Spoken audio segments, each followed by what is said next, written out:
പിറവം ഒലിയപ്പുറത്തെ ഇടത്തരം കുടുംബത്തിലെ മൂത്തകുട്ടിയാണ് മിഷേൽ. പാഠ്യേതര പ്രവർത്തനങ്ങളിലും സജീവമായിരുന്നു. സ്കൂൾ പഠനകാലത്ത് ഇലഞ്ഞി സെന്റ് ഫിലോമിനാസ് പബ്ലിക് സ്കൂളിൽ 2 തവണ ചെയർപേഴ്സൺ, സ്കൂളിലെ മലയാളി മങ്കിയായും തിരഞ്ഞെടുക്കപ്പെട്ടു. ഇടയ്ക്ക് കവിതകൾ കുത്തിക്കുറിച്ചു. കവിതകളിൽ സൗഹൃദവും ഇളം കാറ്റും എല്ലാം നിറയുന്നു. CA പഠനകാലത്തും ആർക്കും കുറ്റങ്ങളൊന്നും പറയാനില്ല. എന്തു കാര്യവും വീട്ടിൽ തുറന്നു പറയാൻ സ്വാതന്ത്ര്യമുണ്ടായിരുന്ന കുട്ടി.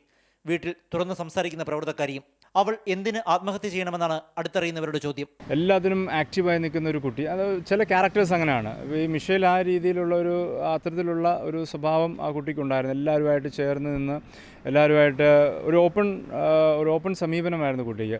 പാരൻസുമായിട്ട് എല്ലാം തുറന്ന് സംസാരിക്കുന്ന ഒരു പ്രകൃതം. അതുകൊണ്ട് തന്നെയാണ് അച്ഛനും അമ്മയും നിർബന്ധമായിട്ടും പറയുന്നത് അവരുടെ കുട്ടി മിഷേൽ ആത്മഹത്യ ചെയ്യില്ല എന്ന് അവർ ഉറപ്പിച്ചു പറയുന്നത് അതുകൊണ്ടാണ്. കാണാതായ രാത്രിയിൽ മാതാപിതാക്കൾ പരാതിയുമായി എത്തിയപ്പോൾ തന്നെ സെൻട്രൽ പോലീസ് പിന്തുടർന്നിരുന്നുവെങ്കിൽ ഒരുപക്ഷെ മിഷേലിന്റെ മരണം ഒഴിവാക്കാനായേനെ. മാതാപിതാക്കൾ കലൂർ പള്ളിയിൽ നിന്ന് സംഘടിപ്പിച്ച് നൽകിയ ദൃശ്യങ്ങൾ മാത്രമാണ് പോലീസിന്റെ കൈവശമുള്ളത്. മിഷേലിന്റെ മരണത്തിലെ ദുരൂഹതകൾ നീക്കാൻ പ്രത്യേക അന്വേഷണ സംഘത്തെ നിയോഗിക്കണമെന്നാണ് ബന്ധുക്കളുടെ ആവശ്യം. മാതൃഭൂമി ന്യൂസ്, കൊച്ചി.